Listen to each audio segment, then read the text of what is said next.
Gebura, a quinta séfira da árvore da vida, tem também como títulos adicionais Din, a justiça, e Pachad, o medo. Ela é uma das séfiras menos compreendidas e talvez por isso uma das mais importantes da gente estudar dentro dessa estrutura da árvore. Assim como a filosofia cristã tem grande dificuldade de compreensão do problema do mal, aqui nessa séfira a gente também vai ter os aspectos, por exemplo, o chakra cósmico correspondente, que é atribuído ao planeta Marte, que na astrologia também é conhecido como grande maléfico, vamos dizer assim. Então tem uma confusão entre esse arquétipo do rei guerreiro que parte para a guerra, que empunha a sua espada e estabelece limites e de uma certa maneira revela ou aquilo que a gente poderia considerar os nossos pecados ou o nosso aspecto maléfico, destrutivo, fica evidenciado aqui na séfira de Gebura. Mas a gente tem que entender que esse aspecto que impõe respeito através da punição, através do castigo, é também uma forma de proteção, é também uma forma até de amor, se a gente quiser refletir um pouco mais profundamente. É como o respeito que a gente tem por figuras que impõem um princípio de autoridade para impedir que a gente faça um certo tipo de ação destrutiva no mundo. Então a gente teme essas pessoas, a gente teme o seu julgamento, a gente teme a sua punição, não é? Então esse rei guerreiro, direcionando o seu carro para metas superiores, na verdade, para grandes conquistas, vai ensinar para a gente uma forma da gente direcionar a nossa energia de sobrevivência, a nossa energia inclusive de raiva, para atingir metas, para manter o foco e para não sair, não permitir que a permissividade, né, nos faça ser excessivamente condescendente, equilibrando a ação de Resed, de Júpiter, que é excessivamente condescendente, vamos dizer assim, e protetora. Aqui a punição não deve ser vista como uma coisa maléfica, mas como alguma coisa que equilibra a energia protetora de Resed. Situada na posição central da coluna da severidade, Gebura representa os processos catabólicos, ou seja, destrutivos e liberadores de força no nosso metabolismo, ou seja, nos processos de energia vital da gente. Então nós estamos acostumados a pensar no mal como alguma coisa que é destruidora e no bem como alguma coisa extremamente construtiva e edificadora. Mas veja como como essa premissa é falsa se a gente considerar como exemplos o câncer ou um desinfetante, por exemplo, né? Então a gente pode perceber que necessariamente esse conceito de mal é mais, ou de pecado, né? Se a gente for pegar a palavra pecado assim na sua raiz aramaica, a gente vai ver que pecado é alguma coisa com erro de endereço, vamos dizer assim, a coisa errada no lugar errado, na hora errada, né? E o bem é o contrário disso, que não são coisas em si, não são princípios em si. Então, por exemplo, a água, né, o excesso de água, ele não é bom nem ruim, mas se for assim, no forro da sua casa, certamente é um mal, né? Ela em si não é um mal, mas no lugar errado ela é um mal. Se for, por exemplo, um amor sufocante, né, excessivo, aquilo se transforma também num mal. Então é importante a gente olhar para esses dois princípios expansivos de Resed e constritivos, né, de Gevura como energias complementares e ambas benéficas ou maléficas no seu desequilíbrio. A energia dinâmica de Gevura é tão necessária à sociedade quanto a doçura e a amorosidade de Resed. A gente vai ter, por exemplo, assim, o excesso de paciência, ele se transforma em covardia. A gente precisa fazer sacrifícios para conseguir atingir algumas metas. Por exemplo, você tem aspectos de fazer uma dieta que vão te trazer saúde, que são restritivos. Quando a gente está entendendo isso, quando a gente está estabelecendo limites de forma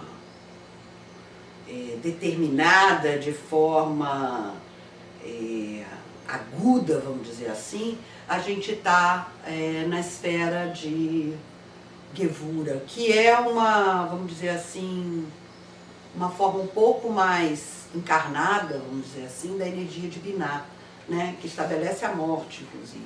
Aqui em Gevura a gente tem a luta e a determinação para o estabelecimento desses limites que começam lá na Séfira de Binah com a influência de Saturno, e aqui em Marte se transformam em luta efetiva, em determinação, inclusive luta interior, né, para que a sua vontade ou que as suas metas superiores sejam atingidas e a sua vontade prevaleça. Então, a iniciação em Gevura é a iniciação do sacrifício que transmuta a energia em energia espiritual, o sacrifício que é gerador de méritos, o sacrifício que vai fazer com que o braço espartano de Gevura nos ajude a progredir decididamente no caminho do bem. Aqui nós temos a liberação de uma energia que pode ser direcionada para uma coisa positiva a partir do sacrifício, a partir da restrição. É com a energia da quinta Séfira, ou do número 5, como a gente já viu anteriormente no nosso estudo de arcanos maiores, que a gente faz as limpezas, que a gente faz os exorcismos. É aqui que a gente diz pare, é aqui que a gente diz fora daqui, para tudo aquilo que te tira, né, do caminho do bem. O mal, entre aspas, ele nunca vem também com uma cara feia, né? Aquilo que te tira do eixo, aquilo que te tira do caminho, normalmente é apresentado, a gente viu isso na carta no arcano maior dos amantes, na carta que representa a carta da tentação, é que aquilo que te tira do caminho sempre vem com uma cara sedutora, né? Você permite que aquilo se aproxime e num dado momento aquilo começa a te roubar energia. Então, assim, se não for a iniciação de Gevura, que estabelece, que impõe a sua espada, ou o seu punhal, né? E bane essas influências negativas, dificilmente você vai conseguir atingir a meta. Você provavelmente, eu gosto também porque ela tira da gente aquele senso neurótico de autopiedade, está tudo dando errado comigo, está tudo indo muito mal. Eu acho que a filosofia cristã, ela por equilibrar, né, por colocar como polaridade Deus e o diabo, e não, por exemplo, como na filosofia hindu a gente tem Shiva e Vishnu, né, o princípio destruidor e o conservador, que aqui na Cabala está representada por essa Séfira 4 e 5, né, Gevura Resed, essa dualidade Gevura Resed, o princípio que conserva e o princípio que destrói, né, anabolismo e catabolismo, como a gente já vem estudando, muito mais, é uma visão muito mais complementar do que uma antítese exatamente. Então isso permite que você perceba o ritmo na natureza e a alternância de um processo e de outro, né? De como eles se sucedem e de como eles, na verdade, São ambos necessários e te equilibram numa posição central, que vai ser a Séfira seguinte, que é Tiferet, que vai integrar então esses dois reis, né, que são a nossa alma, que vivem e habitam na nossa alma, e que são ambos princípios necessários para o nosso desenvolvimento. O realismo de Gevura equilibra o idealismo de Gedula ou Hesed. Então, essa justiça vem para equilibrar a misericórdia. Qualquer educador sabe, por exemplo, que uma criança que nunca é contrariada é uma criança estragada. E o mesmo se aplica às nações e à sociedade de um modo geral. Né? Se você tem uma permissividade excessiva, isso gera corrupção, isso gera uma permissividade que não é em absoluto um bem, certo? Na sociedade, a gente também verifica que a falta de competitividade, ou quando uma pessoa não tem que superar obstáculos, quando tudo lhe é dado, isso acaba gerando obesidade intelectual, vamos dizer assim.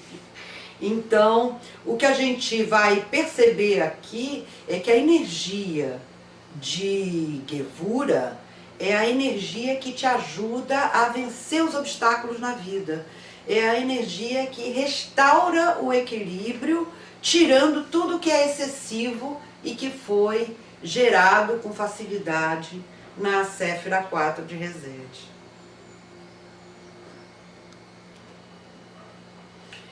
Há um certo tipo de coragem que não teme a dissolução.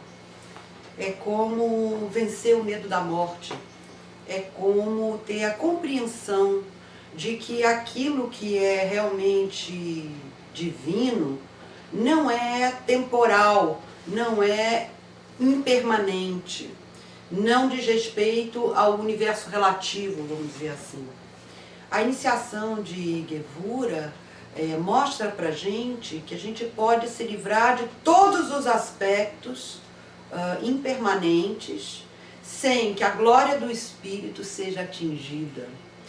E que essa parte, vamos dizer assim, permanece intacta e faz com que a gente não blasfeme contra a espada, mas sim que a gente tenha a capacidade de penetrar na profundidade disso e possa honrar esse aspecto divino da dissolução, ou aquele que destrói tudo que é impermanente, da mesma forma que a gente ama, né, o amor construtivo de Hesed, ou o aspecto protetor jupiteriano, vamos dizer assim, que se manifesta aqui nesse mundo.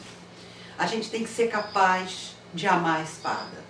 A gente tem que ser capaz de entender o quanto ela é necessária para que a gente possa construir, através do equilíbrio dessas duas forças, aquele que é, né, a unidade, restaurando a unidade e alquimizando, integrando essas duas forças dentro da nossa alma. Dessa forma a gente restaura o equilíbrio, restaura o princípio da Trindade dentro de nós, no mundo da criação aqui.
Pronto.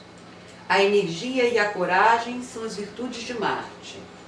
E a crueldade e a destruição são os seus vícios. A espada, a lança, o açoite e a corrente são armas tão características de Marte que dispensam qualquer comentário. Gevura é a mais dinâmica e violenta de todas as Sefiró, mas é também a mais altamente disciplinada. É por isso que a gente usa a expressão disciplina de ferro. Ferro é o metal de Marte. Tá? Então, o iniciado de Gevura é uma pessoa muito dinâmica e severa, mas é também uma pessoa muito controlada. Suas virtudes características são a calma, a paciência sob provocação. No campo esportivo, é o aspecto lúdico do deus da guerra. E sabe-se que a perda de paciência implica sempre em derrota. A experiência espiritual associada à Séfira de Gevura é a visão do poder.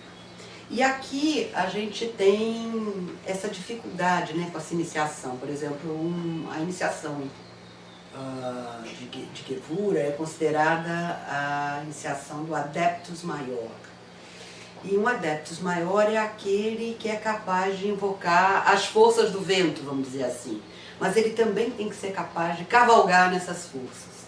A manipulação correta do poder é um dos maiores desafios de um ser humano, né? Ele tem que ser capaz de exercer o poder como um servo dos princípios maiores, vamos dizer assim, um servo de Deus. E não, ele não está aqui para satisfazer as suas vontades pessoais ou para se beneficiar desse poder.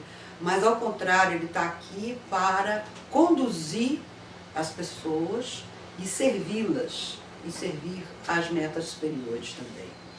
Então, esse é um dos maiores desafios do ser humano, porque o poder sempre dá vertigem.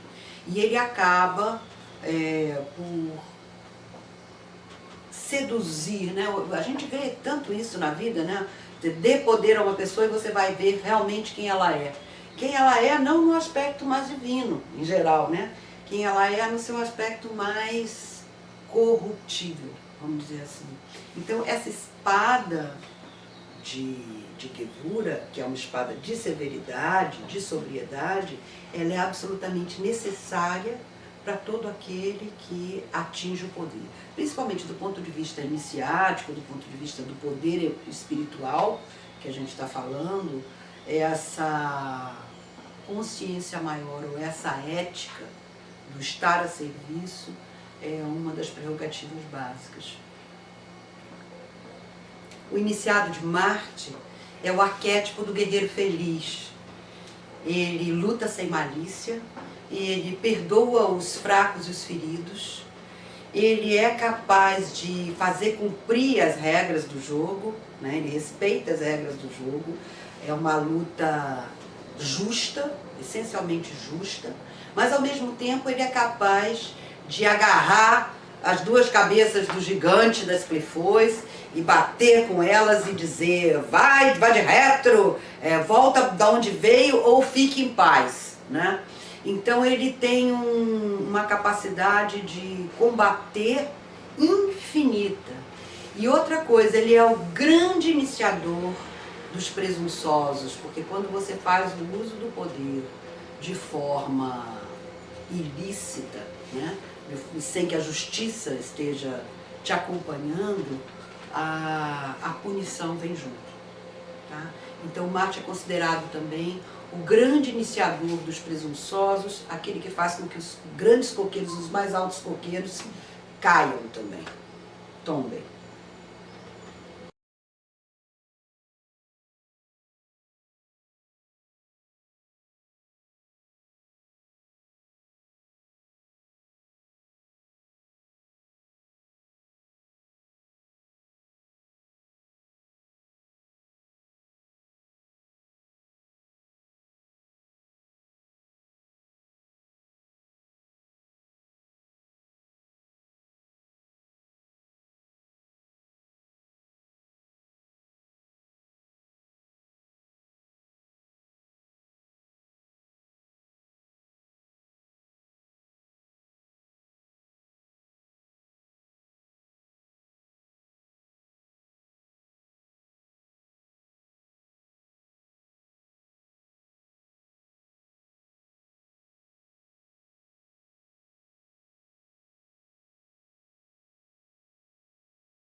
Os 4 5 do baralho do tarô são tidas como cartas maléficas, pentagramas invertidos. Mas quanto mais sutil a energia, mais esse poder restritivo da Séfira de Gevura vai se manifestar com a sua ação equilibradora, ok?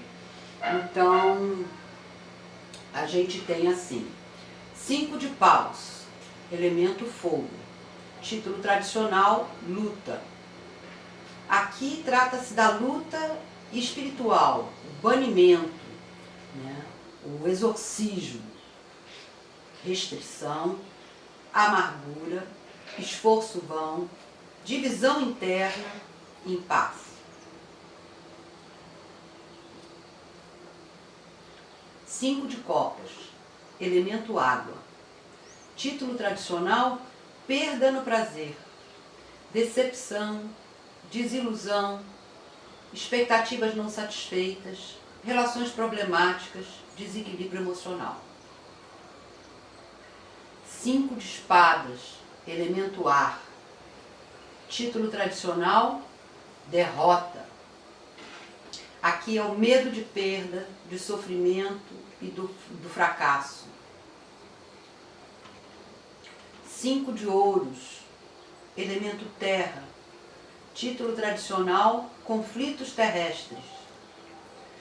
Representa preocupação com dinheiro ou saúde, temores, mau humor, pessimismo, problemas de saúde, dificuldade financeira e trabalhos mágicos feitos com ponto de apoio.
Ok. Vai. Erreié, ou o eu sou o que sou, o ser puro, é o nome divino de Keter. A imagem mágica é a de um rei barbado de perfil. O Zohar vai dizer pra gente que essa face oculta, vamos dizer assim, do rei barbado, né, que só mostra a sua face direita, é como se fosse o lado oculto da lua, e tem a ver com a incapacidade da nossa consciência ordinária de perceber a face do divino como um todo. É como se fosse uma realidade selada para nós. Então, na verdade, a face que a gente não enxerga é que está voltada para o imanifesto. E a gente só acessa e só percebe a imagem projetada da face divina aqui no mundo da forma, vamos dizer assim. 3. Erreié, ou eu sou o que sou, ou ser pleno, é o nome divino de Keter. A imagem mágica é um rei barbado visto de perfil. O Zohar vai dizer que nós só conseguimos ver a face direita de Deus, o lado direito de Deus. Como se fosse a face oculta da lua, a face esquerda voltada para o imanifesto nos é vedada. É como se a gente não tivesse ou não acesso à compreensão total da face de Deus. É como se a gente só conseguisse, com o nosso nível de consciência ordinária, penetrar e acessar essa face que é projetada no mundo da forma e que a gente então pode perceber por espelhamento, basicamente. É como se fosse um espelhamento até em nós, né?